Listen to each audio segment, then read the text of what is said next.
Bien, comenzamos el tema 3 de la asignatura de Tecnología Electrónica, en el que vamos a abordar los convertidores continua-alterna, que son lo que se denominan inversores. Hasta ahora hemos visto en el capítulo anterior, hemos estado viendo en el tema 2, los convertidores continua-continua, y lo que pretendíamos era, a partir de una tensión continua, pues obtener una tensión continua también, con un rendimiento, con sistemas que tienen un rendimiento muy alto del 100%, en el caso ideal, y luego, si contamos las pérdidas de los interruptores, de los elementos de potencia, pues era un poco menos, pero bueno, digamos que ese era nuestro objetivo, hacer una conversión de continua a continua. En este caso lo que vamos a hacer va a ser buscar una conversión de continua a alterna, ¿de acuerdo? Ahora luego veremos aplicaciones, veremos distintas técnicas para lograrlo y veremos los pros y contras que tiene cada uno de ellos. El tema va a seguir este orden, donde veremos una introducción, que es esta primera parte del vídeo. El vídeo completo queda demasiado largo, lo he dividido en 3 partes. Una primera parte, que es la de introducción, que incluirá también el concepto de distorsión armónica total. Es un factor importantísimo a la hora de diseñar o de trabajar o de elegir un convertidor DC-AC. Y luego veremos distintas técnicas de modulación, ¿de acuerdo? Bien, si mi objetivo es el convertir la continua en alterna, debo de plantearme de qué manera lo puedo realizar, ¿no? El símbolo que vamos a emplear a lo largo el símbolo que se emplea para representar ese tipo de convertidores es el que veis aquí. Cuando una vez veáis este símbolo, quiere decir que eso es un inversor, ¿de acuerdo? Convertimos de continua a alterna, de DC a AC. Y si nos centramos ya en ese tipo en el convertidor e intentamos analizar cómo conseguimos convertir la continua en alterna, pues imaginemos, por ejemplo, que yo parto de que tengo una tensión de una batería, por ejemplo, de 200 voltios, y que con esos 200 voltios yo quiero generar una tensión alterna. Claro, en el tema anterior, cuando yo quería generar de continua a continua, era relativamente sencillo, entre comillas, porque tenía una continua, buscaba otra continua, y la forma de hacerlo era dosificar, digamos, que la energía que esa batería de entrada me proporcionaba a la tensión o a la salida de mi circuito. Sin embargo, aquí yo parto de una tensión continua de siempre. Lo único que tengo es una tensión de 200 voltios y lo que quiero yo es obtener una tensión alterna. Bueno, pues van a haber muchas formas de hacerlo. Yo lo que quiero conseguir es esto, ¿de acuerdo? Pero en realidad vamos a tener, nunca voy a poder conseguir esto, puesto que yo únicamente tengo una referencia que son 200 voltios y en una senoidal, pues bueno, alcanzaré los 200 voltios en la cima de ella si es que quiero. Pero entre medias voy a tener que obtener tensiones intermedias a partir de los 200 voltios y eso a priori pues parece que no es posible. Luego veremos cómo nos vamos a aproximar muchísimo, ¿de acuerdo? Tanto como queramos. Vale, la primera aproximación, si yo tengo una batería de 200 voltios y quiero conseguir una onda periódica como esta, pues es decir, pues mira, aquí tienes la senoidal, una onda cuadrada, y lo primero que se dice es, esto no es una senoidal, efectivamente no es una senoidal, pero sí que es cierto que la mayoría de las ocasiones, o en muchas ocasiones, cuando yo quiero alimentar un equipo de alterna a partir de una tensión continua, pues esta tensión me podría ser suficiente, ¿por qué no? ¿De acuerdo? Quizás, por ejemplo, si tengo un motor y le pongo una tensión como esta, pues por supuesto, si es un motor de alterna, pues girará conforme corresponda, aunque quizás es cierto que pueda tener algunos tipos de efectos indeseados que no tendría si fuera una senoidal pura. Otro grado de aproximación más próximo a la senoidal, si únicamente tengo esos 200 voltios, es aplicar tensiones a mi carga con esta forma. Observad que es ligeramente más parecido a una senoidal, porque aquí cuando la senoidal es pequeñita, la tensión que yo proporciono es cero. Cuando la tensión de la senoidal aumenta hasta un cierto valor, pues yo le pongo una tensión constante de nivel alto de esos 200 voltios, por ejemplo, luego le vuelvo a poner cero y voy alternando esos niveles de tensión. Con eso obtengo una senoidal, una forma que se parece algo más a la senoidal que lo que se parecía a la anterior. Una más compleja podría ser esta, donde fijaros que hay distintas mellas, distintas muescas realizadas a esa onda cuadrada, y como luego veremos, esto se puede parecer más a una senoidal. Incluso puedo gobernar ciertos parámetros de ella, como la anchura o de esta parte a nivel bajo, o esa altura a nivel alto, para que este acerque se parezca más a la senoidal. Esta otra más compleja, es parecida a la anterior, ¿de acuerdo? O esta otra que es aparentemente mucho más compleja y un poco arbitraria, pero en realidad tiene su origen, tiene su fundamento, y veréis cómo esta, pues esto es a la postre al final una de las que más se emplea, ¿no? en la conversión de continua a alterna.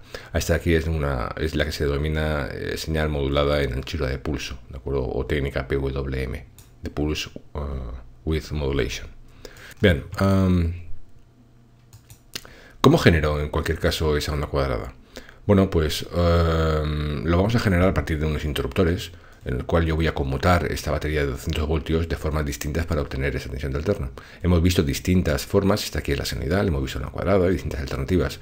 Pero ¿qué es de ellas lo que más nos va a importar? Bueno, el análisis que se suele hacer es el contenido en armónicos o el desarrollo en serie de Fourier de la onda que yo estoy generando, ¿de acuerdo? Para distinguirla, para compararla con la senoidal y analizar cuáles son sus pros y contras y el efecto que pueden tener las altas frecuencias que contienen las ondas que yo voy generando.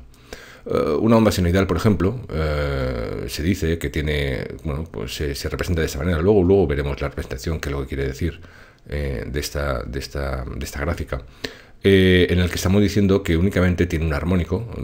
Los números que aparecen aquí abajo sería el número del armónico que contiene o que está contenido en esta señal que está contenido en esta forma de onda. Y aquí representamos que únicamente tiene un armónico, que es el que denominamos fundamental, luego lo veremos, con una cierta amplitud pues unitaria, por ejemplo, si es que lo referimos a ese primer armónico. Es una senoidal pura. Sin embargo, en el caso de la onda cuadrada, el contenido de armónicos no solamente contiene un primer armónico que coincidiría con la senoidal de partida, ¿de acuerdo?, o que sería muy parecido a esa senoidal de partida, sino que tiene infinitos armónicos que están distribuidos a lo largo de todo el rango de frecuencias y que van pues desde el tercero hasta el infinito, decayendo su amplitud conforme vamos aumentando el número de armónico. Si vamos viendo el resto de formas de onda que he presentado, pues tendríamos esta otra con este contenido de armónicos, esta otra con este contenido de armónicos, esta con este otro, y de ellas, bueno, pues podremos elegir cualquiera de las que más me interesa para mi aplicación, dependiendo de cuál sea quizás su nivel de armónicos. La que hemos denominado PWM, lo veremos también posteriormente, pues tiene un pico en el primer armónico un poco más pequeño que los anteriores, pero sin embargo vamos a poder alejar tanto como queramos los primeros paquetes de armónicos que van apareciendo. Eso lo veremos posteriormente.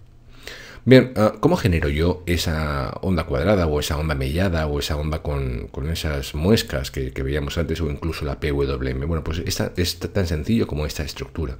Es una estructura que se denomina puente en H, estructura de puente o H, en el que yo lo que voy a hacer va a ser controlar los interruptores que conforman este puente, ¿de acuerdo? Esta estructura. La apertura y cierre de los interruptores, tal como veíamos en el tema anterior, bueno, pues son componentes electrónicos donde voy a tener un terminal de control. Si es un MOSFET será el terminal de puerta, si es un transistor será una corriente de base, si es un IGBT también será una tensión de puerta. Y con esas tensiones vamos a conseguir abrir y cerrar esos interruptores. Así que fijaros, en una estructura como esta, cuando yo parto nada más que una tensión de continua, cuando yo cierro el interruptor 1, que es este de aquí, y cierro el interruptor 2, lo que estamos haciendo es cerrar esos dos interruptores y por tanto estoy generando un camino de la corriente, que es este de aquí.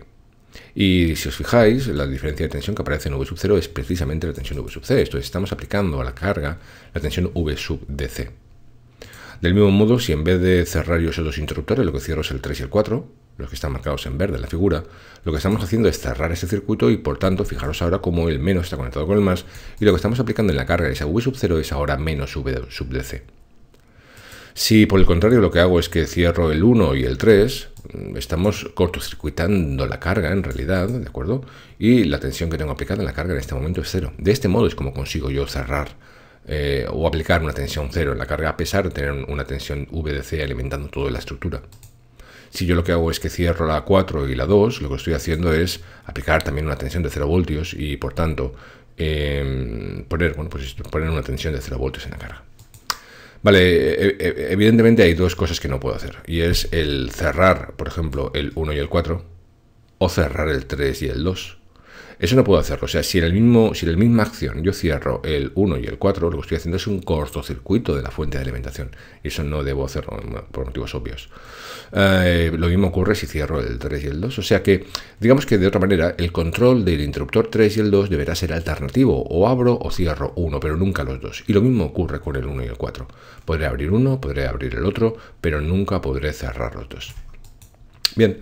De este modo es como conformo yo esta onda. Bueno, ¿cómo genero yo entonces esta onda? Bueno, pues lo que hacemos es que, como realmente no puedo nunca cerrar, por ejemplo, el 1 y el 4 simultáneamente, hay una señal de control que es la que gobierna el 1 y el que gobierna el 4, de modo que nunca están simultáneamente activados. Eso se representa de esta manera, en el cual, fijaros, lo podemos representar así, en el cual decimos que aquí estamos cerrando el interruptor 1, aquí estamos cerrando el 4, luego vuelvo a cerrar el 1, luego vuelvo a cerrar el 4. Y de esta forma representar una de las ramas de ese puente, en el que nunca estamos mezclando el 1 y el 4, pues bueno, pues me aseguro de que no voy a tener un cortocircuito de la fuente de alimentación.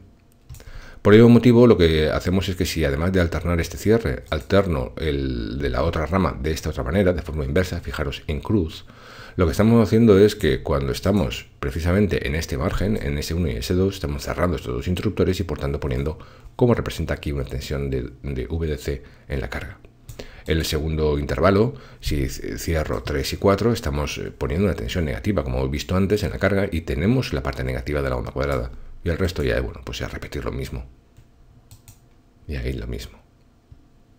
Bien, bueno, así es como conseguimos controlar los interruptores en cruz y abrirlos y cerrarlos y poner una tensión positiva, la de la batería de entrada, la del nivel de continua de entrada en una posición o en la otra posición. Recuerda un poquito esto al puente rectificador, ¿verdad?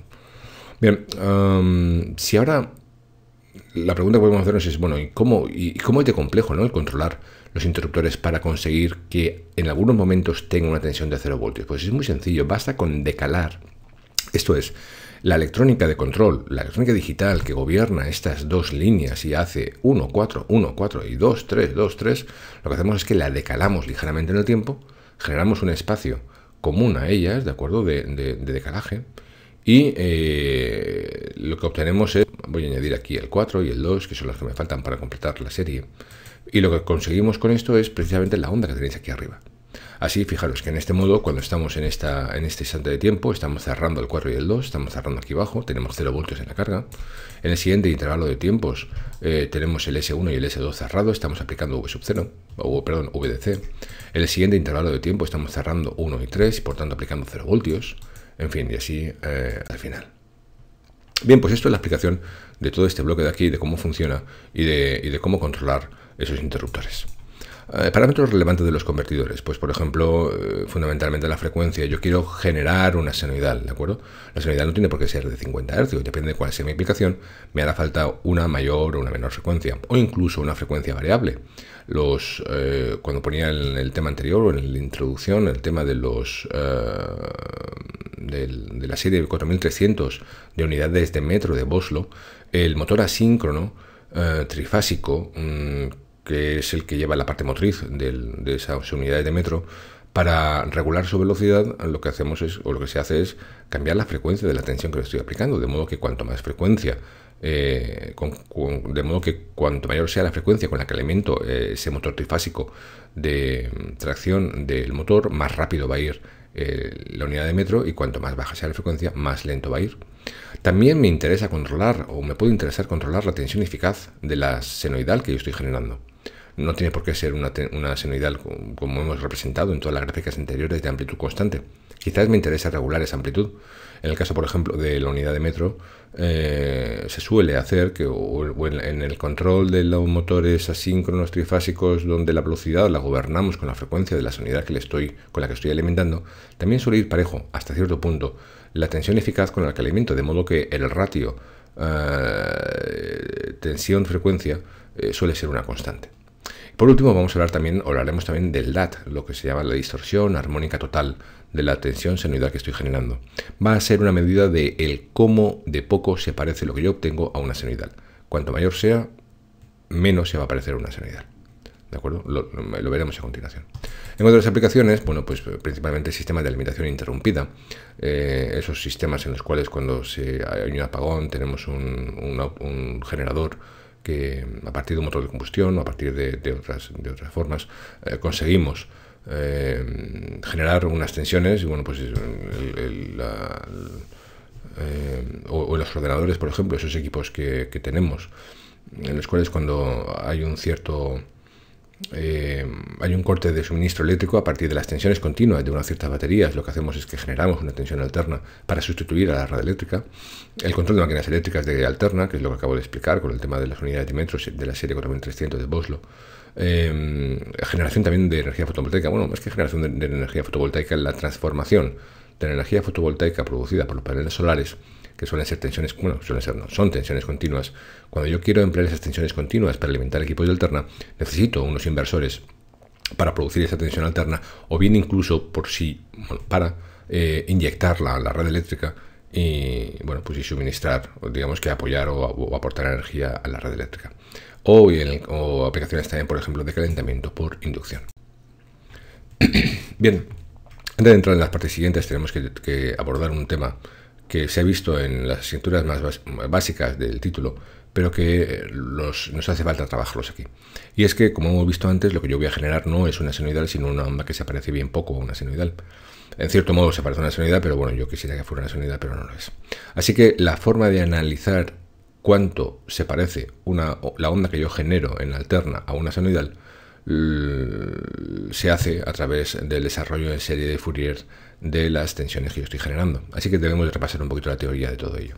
Estamos viendo entonces, recordando un poco los desarrollos en serie de Fourier de las unidades periódicas no sinusoidales, y la idea es la siguiente. Bueno, cualquier onda que yo tenga en función del tiempo, aquí he puesto una tensión, pero podría ser una corriente, perfecto, o podría ser cualquier otro tipo de magnitud. Esa señal en el tiempo, que es periódica, y de pulsación omega, la podemos descomponer en una serie de armónicos que son los que se representamos de esta manera. ¿Qué tenemos? Bueno, pues tenemos un término que es el que representa la continua. Fijaros que esta de aquí no depende del tiempo. Luego veremos que este valor de continua es el valor medio de la tensión VDT. Que luego tenemos también un sumatorio, donde ese sumatorio está extendido desde el 1 hasta el infinito, de lo que se denominan armónicos de la tensión VDT. Para cada una de las Ks, la componente armónica está compuesta por un coseno y un seno que van sumados y ponderados por unos coeficientes, que es la A sub K y B sub K. Esto no queda más remedio que aprendérselo de memoria y recordarlo, ¿de acuerdo? Aunque, bueno, me imagino que lo habéis trabajado vosotros en muchas asignaturas, o en algunas asignaturas anteriores. Lo importante es que, bueno, pues esa VDT es una señal periódica de periodo T igual a 1 partido entre F. F es la frecuencia fundamental, que se dice, es la frecuencia de ese primer armónico. La omega es la pulsación fundamental, que es otra forma de expresar la frecuencia.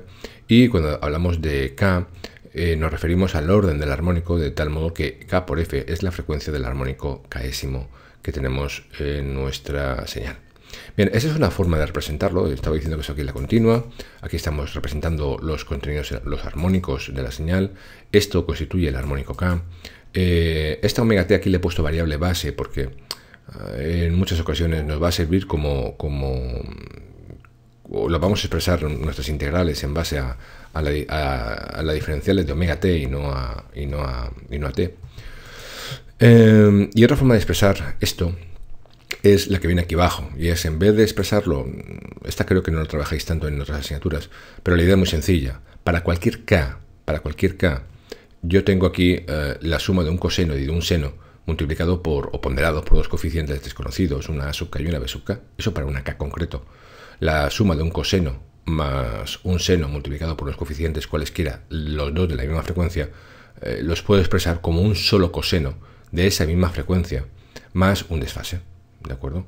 Eso son matemáticas, ¿de acuerdo? Un seno y un coseno ponderados con unos ciertos factores los puedo expresar como un seno y un coseno. Luego veremos, aparecer aquí abajo, cuánto vale esta V sub K, que va a derivar a partir de la A sub K y de la B sub K, y cuánto vale ese desfase phi mayúscula sub K. En cualquier caso, lo que decía es que además de esta expresión, nos va a gustar también expresarla de esta otra manera, ¿de acuerdo? Donde esa tensión V sub T va a ser un valor medio de tensión.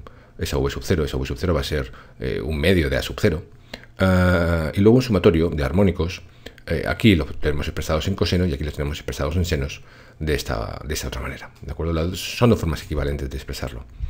En realidad, como luego veremos, o si al ver el tema ya se ha tratado el tema o ya lo hemos estudiado previamente, o bien por lo que hemos visto en clase, os daréis cuenta de que cuando utilizamos esta expresión de aquí, aparentemente cuando utilizamos esta expresión de aquí abajo, resulta que es porque hemos cogido la de arriba y por determinadas propiedades de las ondas que luego veremos, o bien las B sub k se han hecho cero, o bien las A sub k se han hecho cero. De tal modo que al hacerse cero las A sub k o cero las B sub k, resulta que la expresión que queda es identificable directamente con esto. Por ejemplo, si yo sé que las B sub k son cero, va a resultar que esa A sub k es la V sub k y que esa phi mayúscula sub k es igual a cero para todas las k. ¿De acuerdo? Esto es continuo, hemos quedado, esos son los armónicos, este es el armónico de orden K, esto es la amplitud del armónico K y eso es la fase del armónico K. Lo mismo podríamos decirlo para los senos. Bien, el desarrollo matemático de los términos de A sub K y B sub K que están expresados aquí arriba son estos de aquí. Fijaros que es, bueno, pues la A sub K va de K mayor que 0 porque aparece la sub 0. 1 partido entre pi de la integral entre 0 y 2pi, recordad esto porque luego lo vamos a ir cambiando, de la función que yo quiero por el coseno de k omega t. De este modo estoy viendo cómo se parece mi tensión de entrada a un coseno. Y aquí vemos cómo se parece mi tensión de v de t a un seno, ¿de acuerdo? Y eso me dan los valores de la a sub k y de la b sub k. Bien, para el caso de la otra expresión, de estas otras expresiones, fijaros que la v sub 0 es igual, lo que decía antes, por identificación de términos, ¿de acuerdo? A un medio de esa sub 0 coincide con el valor medio de la v de t. La v de k, bueno, pues el seno y el coseno son ortogonales, esa v sub k es la raíz cuadrada de la a sub k y de la b sub k, es esta expresión de aquí. Y luego esa phi mayúscula sub k se puede expresar con la arcotangente de menos b sub k partido entre sub k, y la phi sub k se puede demostrar que es menos el arco tangente de a sub k partido entre b sub k. Todas estas demostraciones son muy elegantes y muy bonitas, y estoy convencido de que bueno, pues que es ilustrativo hacerlas, ¿de acuerdo? O al menos intentar hacerlas. Es mucho basarse en trigonometría. De esta expresión vamos a darle más detalles ahora, vamos a analizarlo un poquito más porque va a ser la que vamos a trabajar en el resto de la asignatura, al menos en la parte de función. Bien, esta expresión, que es la misma que hemos puesto antes, proviene de la página anterior. Su valor medio, como cualquier forma de onda, es siempre 1 partido entre t, la integral entre 0 y t de v de t diferencial de t. Bueno, pues aquí pues es un medio de a sub 0. El término fundamental lo vamos a ir desglosando. Para k igual a 1 se dice el armónico principal o el término fundamental es la v sub 1 por el coseno de omega t más phi mayúscula sub 1, si lo expresamos como coseno, o aquí como expresado como seno, v sub 1 por el seno de omega t más phi minúscula sub 1. El armónico de orden k cualquiera pues tendrá esta expresión, bien en coseno y bien en seno. Y ahora viene la explicación de esta gráfica. En esta gráfica fijaros que en el eje de abscisa estamos poniendo la k, esto es el orden del armónico. Y en el eje de ordenadas estamos poniendo el valor de la v sub k normalizado respecto a la del primer armónico, la amplitud, esas v sub k, recordemos que son las amplitudes de los cosenos, ¿de acuerdo? No es un valor eficaz, es la amplitud del coseno.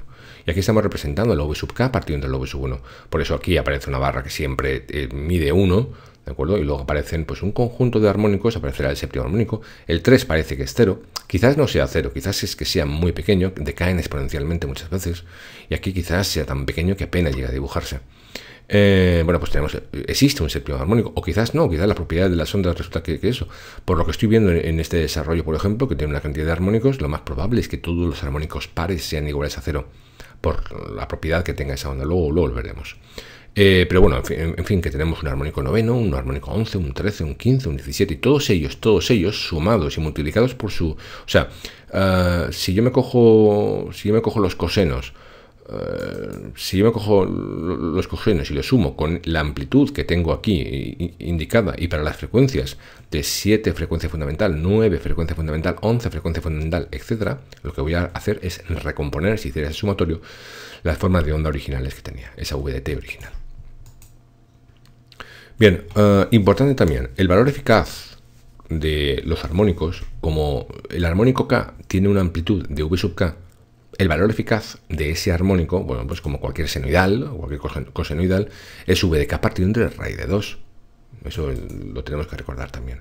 Y el valor eficaz total, atención con esto, por definición, el valor eficaz de una fórmula de onda, por cierto, en clase me preguntaban el otro día, RMS. RMS significa, en el ámbito al menos de la electrónica y en el ámbito, no sé si en el ámbito de los eléctricos también, significa eficaz, valor eficaz, ¿de acuerdo? Es root mean square, ¿de acuerdo? El valor cuadrático medio, que coincide o que es la raíz cuadrada de una partido entre t de la integral entre 0 y t de v de t cuadrado diferencial de t. En muchas ocasiones se dice o se expresa como que es la raíz cuadrada del valor medio que tiene la función al cuadrado, ¿de acuerdo? Es la forma de expresar el valor eficaz. Y en este caso, fijaros que, bueno, pues queda v de RMS igual a la raíz cuadrada del valor medio, que es esto de aquí, ¿de acuerdo? Igual, si yo ahora me cojo, y aquí me paro un poquito, pero si yo me cojo y digo, me cojo la v de t, esta tensión v de t, ¿de acuerdo? Pretendo hacer esta expresión, pretendo hacer el cálculo de esta raíz, me cojo la raíz cuadrada de una partido entre t, de la integral entre 0 y t, de mi función v de t al cuadrado diferencial de t, y esa v de t, en vez de tenerla así expresada de la forma que resulte, imaginad que yo me cojo y abro paréntesis y la expreso de esta otra manera. Imaginad que la expreso como v sub 0 más el primer armónico, que sería v sub 1 por el coseno de omega t más phi sub 1, más el segundo armónico, que sería v sub 2 por el coseno de 2 omega t más phi sub 2, más el tercer armónico, v de 3, etcétera, etcétera. Tendría un paréntesis con una v sub 0 más un montón de armónicos sumados y cerrando paréntesis al cuadrado. ¿De acuerdo? Si yo ahora me cojo esa expresión, que me quedaría primer armónico, o la continua, primer armónico, más segundo, más tercero, más cuarto, más quinto, al cuadrado todo ello. Si desarrollo el cuadrado, me quedarán los cruces de los términos que componen el sumatorio dentro de ese paréntesis. Así que me quedarán, pues para cualquier coseno que yo me encuentre, ese coseno multiplicado pues por todos los términos del propio paréntesis, ¿no? El coseno multiplicado por la continua, el coseno multiplicado por otro coseno distinto de una frecuencia distinta, otro coseno multiplicado por otra frecuencia distinta, otro, y habrá alguno que será su propia frecuencia, ¿de acuerdo? Vale. Pues resulta que cuando yo hago la integral, creo que lo tengo aquí enseguida, la integral de dos sinusoides o senos o cosenos de frecuencia distinta, ¿de acuerdo? Donde entre ellas hay una característica de múltiplo, la integral del producto de esas dos senoidales a lo largo de un periodo es 0. Dicho de otra manera, creo que lo tengo aquí. Cualquier integral que yo haga entre alfa y alfa más 2pi, o sea, a lo largo de un periodo, de un coseno de k sub 1 omega t más un desfase, me da igual cuál sea, por el coseno de una cosenoidal con una k sub 2 distinta a la k sub 1, ¿vale? Esta integral me va a dar 0, ¿de acuerdo? ¿Qué hace esto? Pues que como los términos de producto cruzados son 0, cuando yo desarrollo y hago esa expresión que acabo de decir aquí, esta expresión me queda como la raíz cuadrada, como que el valor eficaz de toda la onda es igual al sumatorio de los valores eficaces al cuadrado, a la raíz cuadrada del sumatorio de los valores eficaces al cuadrado de todos los armónicos que componen la tensión v de t. ¿De acuerdo? Es un concepto un poquito extraño hasta que no se hace esta demostración, y yo de verdad os invito a que hagáis esta demostración.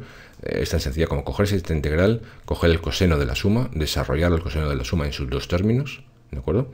Y luego quiero recordar que los cosenos o senos que aparezcan como k sub 1 omega t, desglosarlos, buscar a qué equivale el coseno de un producto, desglosarlos en coseno o seno de k sub 1 y coseno o seno de la omega t, aquí lo mismo, y veréis cómo, bueno, pues si k sub 1 y k sub 2 son distintos, esto sale 0, ¿de acuerdo?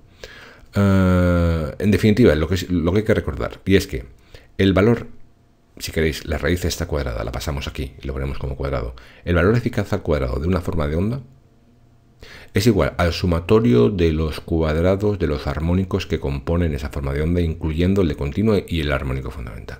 Todos los armónicos, ¿de acuerdo? Todos los subceros. Es una propiedad muy importante que aparece repetida a lo largo de toda la parte de potencia de la esta. Bien, pasamos entonces a hablar ahora de las propiedades que tiene de simetría la onda, que son los que me van a permitir simplificar muchísimo el cálculo del desarrollo en serie de Fourier de cualquier forma de onda v de t. Para un desarrollo como el que estamos hablando, lo primero que os voy a comentar es la simetría par. Cuando una onda tiene simetría par, y esta de aquí abajo, por ejemplo, lo tiene, es simétrica respecto al eje de ordenadas, o lo que es lo mismo, la v de t es igual, para una t cualquiera, la tensión o el valor de la función es la misma que cuando la variable t es negativa, o sea que v de t es igual a v de menos t. Entonces resulta que las b sub k son siempre iguales a cero. O sea, los coeficientes que acompañan al seno se hacen cero, ¿de acuerdo? Y solamente existen los del coseno, ¿de acuerdo? Esas a sub k. Esto es lógico por muchos motivos. Primero, porque si vemos la onda, bueno, pues esta onda a la hora de hacer su desarrollo en serie de Fourier, a lo que se parece es a un coseno y no a un seno. Por tanto, los términos que van a aparecer van a ser los cosenos y no me van a aparecer los senos, ¿de acuerdo? Eso en primer lugar. Y en segundo lugar, si os fijáis, esta propiedad que estamos exigiendo, la simetría par, esta v de t es igual a v de menos t, se cumple en el coseno. Cuando yo cambio a la t el signo, el coseno de x es igual al coseno de menos x, ¿vale? Con lo cual esto aquí no se altera. Sin embargo, esto aquí sí cambia de signo y esto aquí lo que desaparece, ¿de acuerdo? Y simplemente me queda el término en coseno. Como hay una simetría, en vez de extender la integral, como hemos hecho antes, de 0 a 2pi y 1 partido entre pi, lo que hacemos es que la hacemos entre 0 y pi, y pongo aquí un 2 para duplicar el valor de la integral, porque la otra me va a dar lo mismo, ¿de acuerdo? Me quedaría de esta manera. Esta es la simetría par. La simetría impar es lo mismo, pero pues, bueno, con simetría respecto al eje, respecto al origen de coordenadas. La propiedad que estamos explotando es esta. Esta propiedad es común en el seno, es cierta en el seno y no en el coseno, por eso los términos del coseno se me van, esas a sub k se me van. O de otra manera, esta forma de onda se parece a una senoidal, pero no se parece a una cosenoidal, ¿de acuerdo? Quedaría desfasada 90 grados, pi medios. Y el valor de b sub k, fijaros que ocurre lo parejo a lo de arriba. Así que tenemos la simetría par o impar, cada uno con sus propiedades. Al final, muy importante, observad una cosa. El que tenga simetría par o tenga simetría impar, o el hecho de que las b sub k o a sub k sean iguales a cero, no es una propiedad de la onda, sino que es una propiedad de dónde coloco los ejes. Por eso en muchas ocasiones veréis que lo primero que hacemos a la hora de resolver un problema es decidir dónde pongo los ejes de coordenadas para facilitarme el cálculo del desarrollo en serie de Fourier, si es que lo voy a tener que hacer. Otra propiedad que tenemos es la simetría, lo que se denomina simetría alternante de media onda, que implica esta expresión de aquí, que la tensión en v de t es igual a menos la que tengo medio periodo después de la onda. Es igual pero cambiada de signo a la que tengo en t más t medios.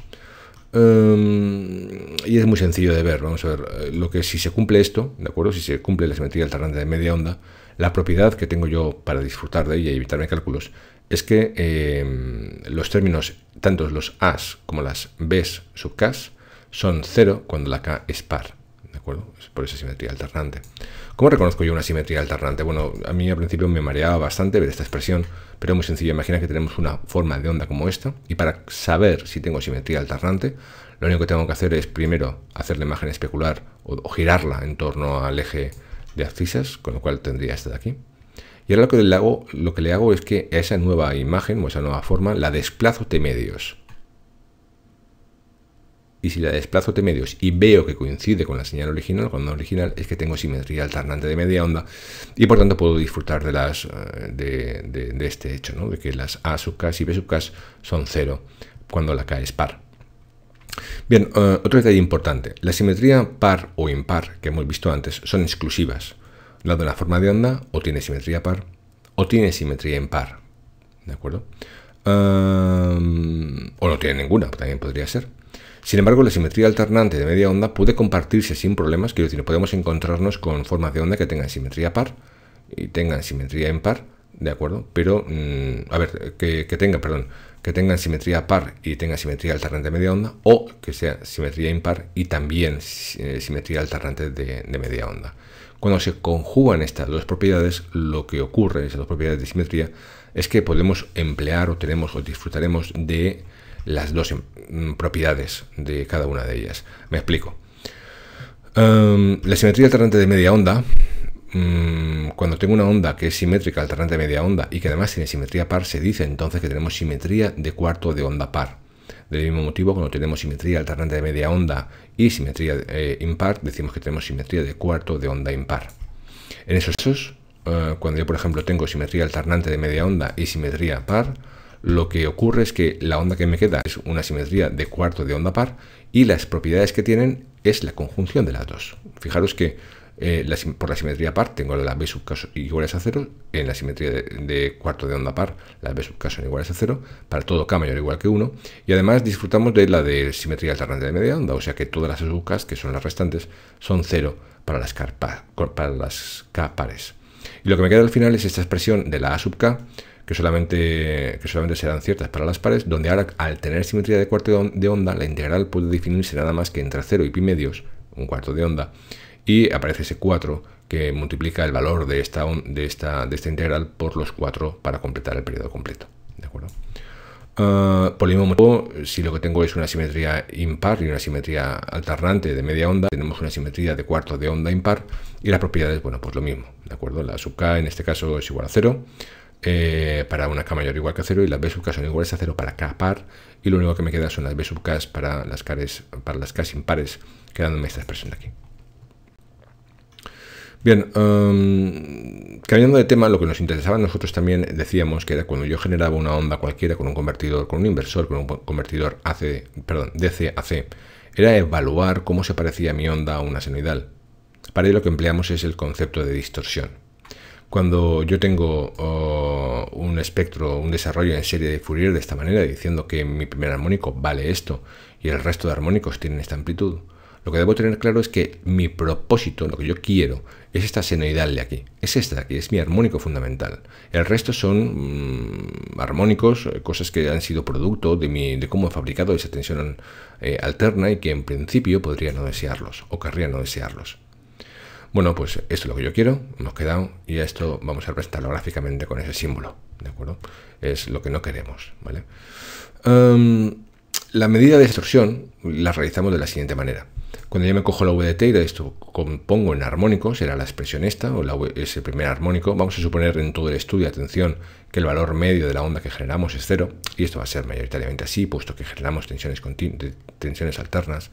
Esa V1 va a ser mi primer armónico, ese es el que yo quiero, pero tengo una serie de armónicos que son desde el 2 hasta el infinito, que son los que no deseo. Ese es el fundamental, decimos, ¿vale? Expresado en senos, fijaros, V1 por el seno de una φ1 minúscula, y eso sería el resto de armónicos, y está aquí la distorsión, lo que queremos y lo que no queremos. ¿Ok?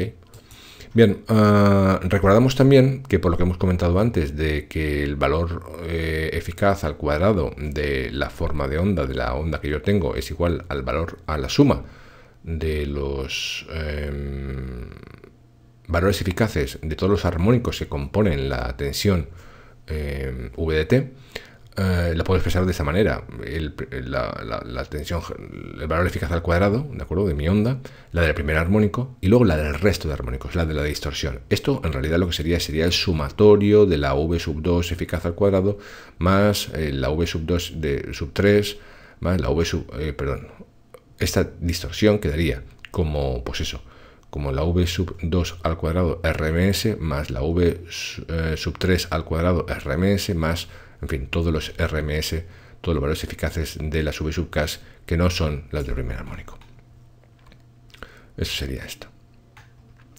Bien, pues expresado de esta manera, entonces, la distorsión la evaluamos diciendo que es la tensión VRMS de distorsión. Si la despejo de aquí, me queda como la raíz cuadrada del sumatorio de todos los términos cuadráticos de distorsión, o expresado del contrario, ¿de acuerdo? O sea, despejando de aquí, como el valor eficaz al cuadrado de la tensión que yo tengo, ¿vale?, menos la del primer armónico.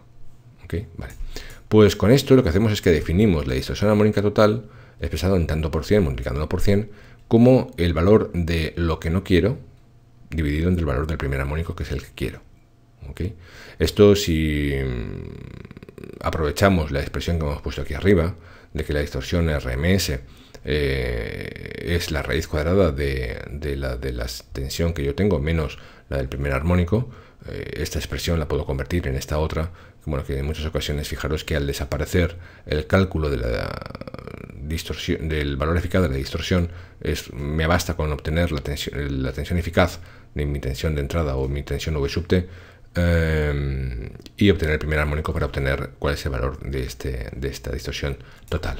Y esta distorsión total pues no es otra cosa más que lo que no quiero dividido entre lo que quiero. Así que, por ejemplo, una senoidal perfecta, donde yo genero una senoidal donde únicamente tengo un armónico principal, la distorsión armónica total es 0. Un detalle importante también, nada impide que esta distorsión, este valor eficaz de la distorsión sea mayor incluso que el primer armónico, así que puedo obtener DATs superiores incluso al 100%. ¿De acuerdo? Bien, pues esto creo que acaba la primera parte del tema, en el que hemos hablado del tema 3, de los convertidores de CAC, y en ellos hemos visto las aplicaciones que tiene, el cómo generamos esas ondas cuadradas y cómo medimos lo que no se parece en lo que realizamos a una senoidal. Bien, la siguiente parte abordará las estructuras más básicas de convertidores continua alterna, y veremos también en cada uno de ellos cuánto vale pues esa distorsión armónica, cuánto valen sus armónicos y algunos aspectos de cada uno de ellos.